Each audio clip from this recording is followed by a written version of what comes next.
ప్రాజెక్టుకు సంబంధించి కూడా మూసీ నది పరివాహక ప్రాంతంలో ఉన్నటువంటి మధు పార్క్ రిడ్జ్ అపార్ట్మెంట్ ఏదైతే ఉందో అపార్ట్మెంట్ వాసులు కూడా ఆందోళన చెందుతున్నారు. బఫర్ జోన్ సంబంధించినటువంటి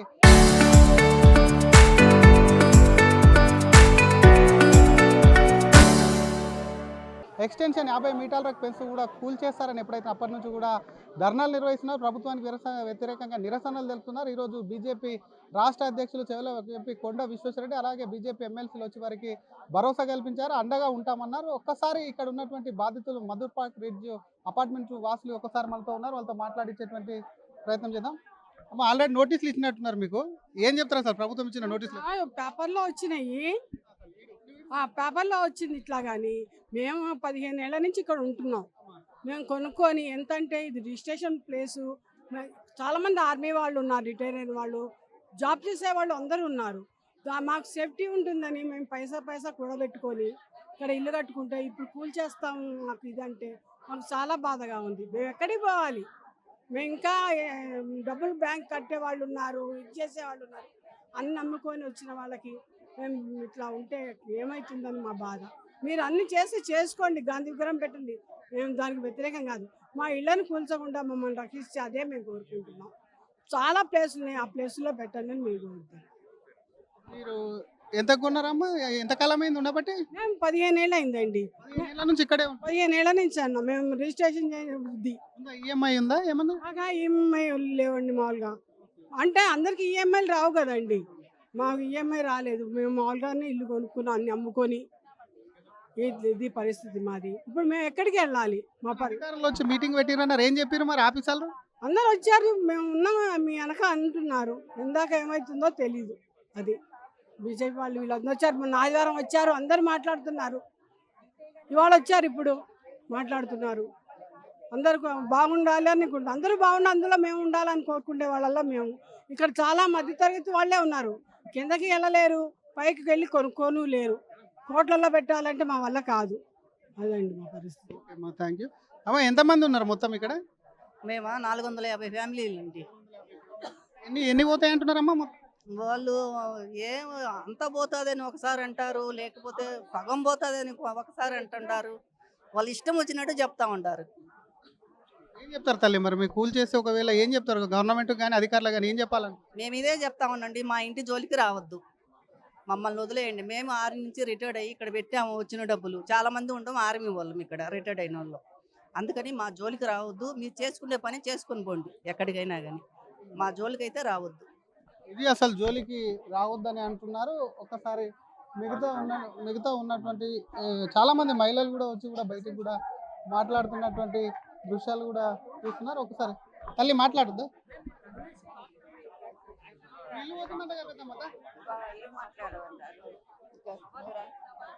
ఏంటండి ఏం చెప్తాం? ఇల్లు పోతున్నదంట, కూల కొడతారంట. మా ఇల్లు పోతుందంటే మేము ఒప్పుకోము. ఎన్నో సంవత్సరాల నుంచి ఎంతో కష్టపడి కూడబెట్టుకుని కట్టుకొని ప్రశాంతంగా ఈ వయసులో ప్రశాంతంగా ఇక్కడ జీవితం ముగించుకుందాం అనుకున్నాం.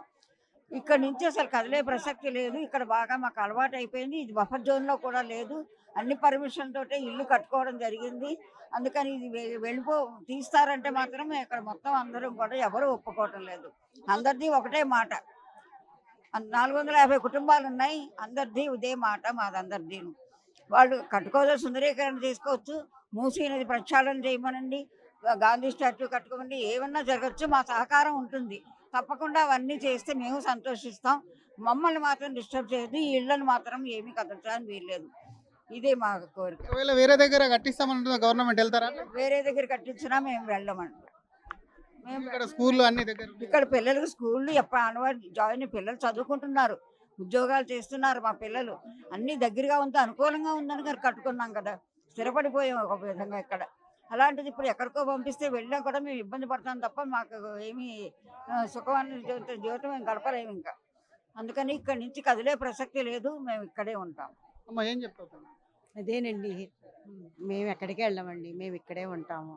మా పిల్లల స్కూల్ దగ్గర, మా మనవడు స్కూల్ దగ్గర, మా కోడలు ఆఫీస్కి వెళ్ళాలన్నా అన్ని రకాలుగా ఇక్కడ అలవాటు పడ్డామండి. ఇక్కడ వాతావరణం అది 10 ఏళ్ళు అయిందండి మేము వచ్చి.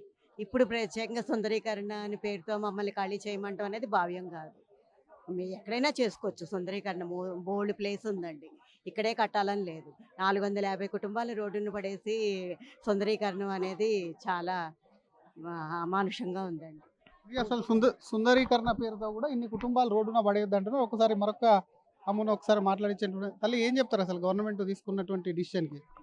ఇది తప్పు కదండి. ఇది కాదు, కరెక్ట్ కాదు. సీఎం గారు చేసేది కరెక్ట్ కాదు. ఆయన సుందరీకరణ పేరుతోని ఇంతమంది ప్రజలను ఇబ్బంది పెట్టి వాళ్లకు నీడ లేకుండా చేసి కట్టడం అనేది ఎంతవరకు ఇదేంది ఆయనకు తెలియదా? ఎక్కడికి వెళ్తామండి మేము? బీద వాళ్ళము. మేము ఏదో డబ్బులు ఒక పైసా కూడబెట్టుకొని ఓ ఇల్లంటూ ఏర్పాటు చేసుకున్నాము. మేము శ్రీమంతులం కాదండి. మాకు వేరే ఆస్తుపాస్తులు కూడా అసలు ఏమీ లేవు. ఉన్నదంటూ ఒక ఇల్లు మాత్రమే. ఈ ఇల్లును కూడా తీసేసుకుంటే ఎక్కడికి వెళ్తాము? ఏదైనా కష్టం వస్తే వాళ్ళకే చెప్పుకునే వాళ్ళము. ఇంకెవరికి చెప్పుకుంటామండి? వాళ్ళే ఇలా చేస్తే ఎవరికి చెప్తామేమో చెప్పండి. కానీ మేము కలిసికట్టుగా ఉంటాము. ఎంతవరకైనా వెళ్తాము. అంతే, ప్రాణాలు పోయినా పర్వాలేదు. ప్రాణాలతోని చేసైనా కూడా మేము ఉంచుకుంటాము. మేము గ్రామసభ పెట్టినట్టున్నారు, ఏం చెప్పింది తల్లి? గ్రామసభ ఇంకేమి నిర్ణయించలేదు, పెట్టలేదండి. పెడతామన్నారు. పెడతానన్నారట, చూద్దాం అందులో అండి. ఈ నాయకులు కూడా ముఖ్యమైన నాయకులు కూడా వచ్చి మాకు భరోసా ఇస్తున్నారు.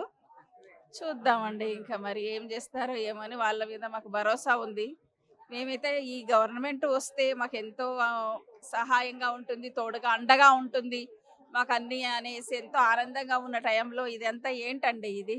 మేము అన్నామా గాంధీజీ నువ్వు సుందరీకరణ గాంధీ విగ్రహాన్ని పెట్టుకో, చేసుకో, ఎక్కడైనా పెట్టుకో, ఖాళీ ప్లేసులలో ఎవరిని డిస్టర్బ్ చేయకుండా పెట్టుకో. ఇంకా వేరే గవర్నమెంట్ వాళ్ళు అందరు పెట్టలేదండి.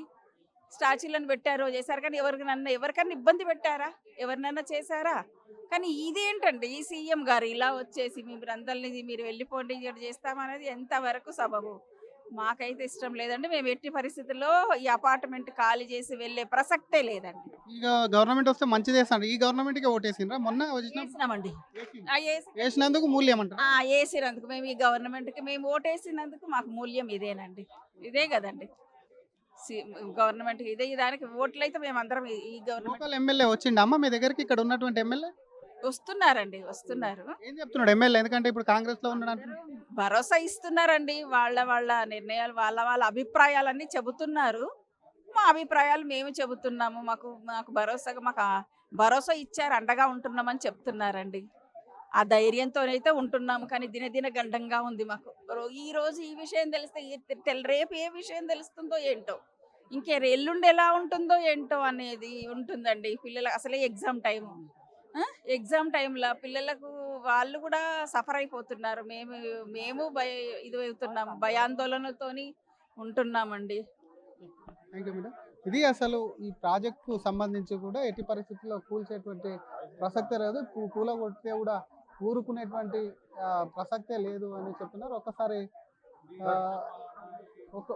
ఒక్కసారి అపార్ట్మెంట్ వాసులు మరికొంతమంది ఉన్నారు, వాళ్ళతో కూడా ఒకసారి మాట్లాడతారా? ఇది అసలు మధు పార్క్ అపార్ట్మెంట్ వాసులు ఒకటే చెప్తున్నారు, కళాఖండిగా అసలు పోనిచ్చేటువంటి ప్రసక్తే లేదు, ప్రాణాలైనా తగ్గిస్తాం. ఎందుకంటే పైసా కూడబెట్టుకున్నది కాబట్టి ప్రభుత్వం ఈ డిసిషన్ నుంచి విరమించుకోవాలి, వేరే దగ్గర చూసుకొని నిర్మించుకోవాలి. ఇట్లాంటివి ఏమన్నా ఉంటాయి కానీ మమ్మల్ని అనవసరంగా ఇబ్బంది పెట్టొద్దు అని చెప్పి కూడా అటు మధు పార్క్ అపార్ట్మెంట్ వాసులు అంటున్నారు. तो हम फर्स्ट ऑफ ऑल यही बोलेंगे कि गवर्नमेंट ने अभी तक अपना होमवर्क नहीं किया है। एक प्रोजेक्ट को इम्प्लीमेंट करने के लिए एक स्टेप बाय स्टेप प्रोसेस होता है, और अगर अभी तक DPR SIA अगर यही पब्लिक फोरम में नहीं लाया गया है, और एक जो वो ADB लोन सैंक्शन की बात कर रहे हैं उसके ऊपर भी they have not provided any data in the central government स्टेटिंग कि अगर हम इतना लोन ले रहे हैं what is the ROI, how it will be refunded, right? तो अगर प्रोजेक्ट का कोर वैल्यू ही वीक है और अपना प्रेप वर्क ही उनका वीक है, और ऐसी हवा में बोलना कि हम डिमोलिश करेंगे एकदम गलत है फर्स्ट ऑफ ऑल। और सेकंड, ये इलीगल कंस्ट्रक्शन नहीं है, तो this is not an encroachment land, so they can not have the concept of demolition वहीं आता है जहाँ एंक्रोचमेंट होता है। एक लीगल साइट और एक लीगल कंस्ट्रक्टेड बिल्डिंग के ऊपर there could be some other acts like land regularisation act या land acquisition act, so they have to identify in which act does this follow. So first of all demolition legally possible नहीं है, because हम encroach या illegal construction नहीं है। अगर officer तो बोल रहे हैं रूल ही फॉलो कर रहा है, इनसे पहले एनक्रोचमेंट की है उसके बारे में अभी 15 हाँ, तो I will answer to that question. जब ये बिल्डिंग बना था तो दैट इज़ 9 to 12 मीटर्स का डिस्टेंस, और अगर आप देखेंगे it is 9 to 12 metres away from the Musi river bed. So automatically उस रूल के हिसाब से हमारा बिल्डिंग लीगली कंस्ट्रक्टेड है। आज जाके अगर गवर्नमेंट चेंज करता है, I will give you one example, very easy example. बहुत सालों पहले दहेज प्रथा एक क्राइम नहीं था, राइट? बहुत सालों पहले। फिर से for example somewhere around 1980s में एक डाउरी सिस्टम का एज अ क्राइम इंट्रोड्यूस किया गया लॉ पे। अगर उस बेसिस पे anyone who has married before that act, are they criminals? No, they are not, because उस टाइम पे वो एक्ट नहीं था। सिमिलरली अगर हमारा कंस्ट्रक्शन उस टाइम के लीगलाइजेशन के हिसाब से बना है तो we are not illegal, right? और अगर गवर्नमेंट आज की डेट में चाहती है कि यू नो हमको 50 मीटर्स चाहिए, 100 मीटर्स चाहिए, तो आप एक डेटा सैम्पलिंग बताइए कि पिछले 15-16 सालों में यहाँ पर इतने बार फ्लड आया है और इतने लोगों को नुकसान हुआ है, जो गवर्नमेंट को प्रॉब्लम क्रिएट हुआ है, इसीलिए वो उसको एक्सटेंड करना चाह रहे हैं। और to add to this point, government is comparing this discussion with Uttarakhand disaster. Uttarakhand का जियोग्राफिकल एरिया बहुत डिफरेंट है, वहाँ पे ग्लेशियर है, राइट? वहाँ पे ग्लेशियर है, माउंटेन है, और वहाँ का क्लाउड बर्स्ट है। So that is a very different concept. आप एक जियोलॉजिकल लोकेशन को दूसरे जियोलॉजिकल लोकेशन से कंपेयर नहीं कर सकते, राइट? जैसे यहाँ पे समर वेकेशन होता है बिकॉज यहाँ पे एक्सट्रीम हीट है, नॉर्थ में विंटर वेकेशन होता है बिकॉज वहाँ पे एक्सट्रीम विंटर्स है।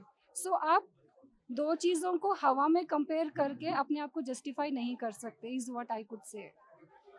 Local to global news at your finger tips, మీ చేతిలో ఒక ఆయుధం. Download Raw TV app. Media legend Ravi Prakash is back.